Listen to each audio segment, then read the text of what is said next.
Good morning guys, কি খবৰ? আশা কৰোঁ সকলো ভালে কুশলে আছে।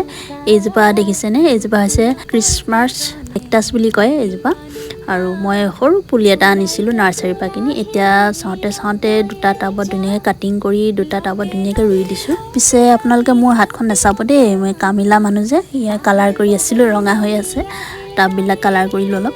আৰু এয়া দেখিছেনে ফুলপাহ ফুলিল। এটা টাব মই চফা কৰি ল'লোঁ আৰু এইটো কৰোঁ।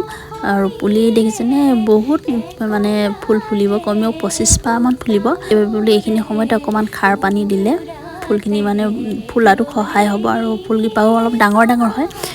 আৰু মই কোকোপিট 5 কেজি অৰ্ডাৰ দিছিলোঁ ফ্লিপকাৰ্টৰ পৰা, এয়া পালেহি। তাৰ বাবে মই এতিয়া বোলে সাৰটো ৰেডি কৰি লওঁ। মই ইয়াৰ সাৰৰ ভিতৰত লৈছোঁ শুকান গোবৰ, মাটি, কোকোপিট আৰু নিমপাত দিলে ভেঁকুৰ নহয়। আৰু এই ফুলজোপাৰ এল'ভেৰা পাতৰ দৰে বহুত কোমল, সেইবাবে সপ্তাহত মাত্ৰ এবাৰ পানী দিলেই হয়। এয়া মোৰ ফুলজোপা ৰেডি হৈ গ'ল আৰু হেংগিং কৰি